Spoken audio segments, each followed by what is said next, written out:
मेले की 13वीं बरसी से पहले सियासत का नया तियापांचा शुरू हो गया है। ये जख्म वैसे तो कभी नहीं भूलने वाला है, लेकिन कांग्रेस के सांसद मनीष तिवारी ने जिस अंदाज में सवाल उठाए हैं, वो कांग्रेस के लिए ही गले की हड्डी बन गई है। मनीष तिवारी ने ये सवाल अपनी आने वाली चौथी किताब में उठाए हैं। उन्होंने लिखा है, किसी देश को अगर निर्दोष लोगों का कत्लेआम करने का कोई खेद नहीं, संयम के ताकत को पहचान नहीं, बल्कि इसे कमजोरी के प्रतीक के तौर पर लिया जाता है। 26/11 एक ऐसा मौका था जब शब्दों से ज्यादा कार्रवाई दिखनी चाहिए थी। मुंबई हमले के बाद भारत को तीव्र जवाबी कार्रवाई करनी चाहिए थी। यानी मनीष तिवारी ने सीधे सीधे कांग्रेस की कमजोर कड़ी पर ही प्रहार कर दिया, जिसे बीजेपी ने बिना वक्त गवाए लपक लिया। आज कांग्रेस शासन में पूर्व केंद्र मंत्री मनीष तिवारी जी ने स्वीकारा है, कबूल लिया है कि उनकी सरकार ने राष्ट्र सुरक्षा को दांव पर लगा दिया। सोनिया गांधी जी, हमारा प्रश्न है आपसे, ये अनुमति और खुली छूट भारत की वीर सेना को क्यों नहीं दी गई?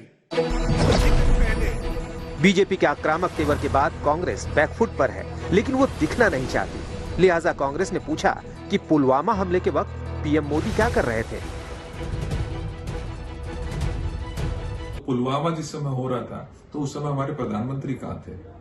क्या ये सच्चाई नहीं कि जिस समय पुलवामा हो रहा था उनकी इंटेलिजेंस फेल हो रही थी, उस समय वो एक प्राइवेट चैनल के लिए कुछ शूटिंग कर रहे थे? सियासत के इस खेल में हर किसी को अपनी कमीज साफ नजर आती है, जबकि दूसरे की कमीज गंदी।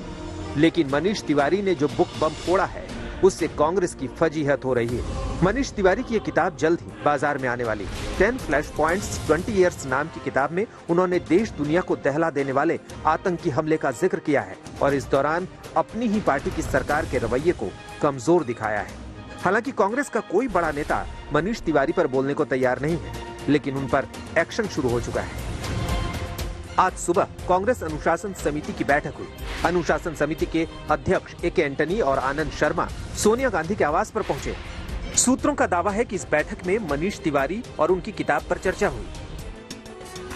कांग्रेस अब डैमेज कंट्रोल में जुटी है, लेकिन मनीष तिवारी ने अपनी किताब के चंद पन्ने ऐसे वक्त में खोले हैं जब यूपी समेत 5 राज्यों में जल्द ही चुनाव होने वाले हैं। इससे पहले हाल ही में सलमान खुर्शीद ने भी अपनी किताब के जरिए हिंदुत्व की तुलना बोको हराम और आईएसआईएस से करके कांग्रेस की मुश्किलें बढ़ा दी। यानी कांग्रेस नेताओं के बुक बम चुनाव में कहीं कांग्रेस के लिए ही ना आत्मघाती साबित हो जाए। दिल्ली से सुप्रिया और जितेंद्र बहादुर के साथ आज तक ब्यूरो।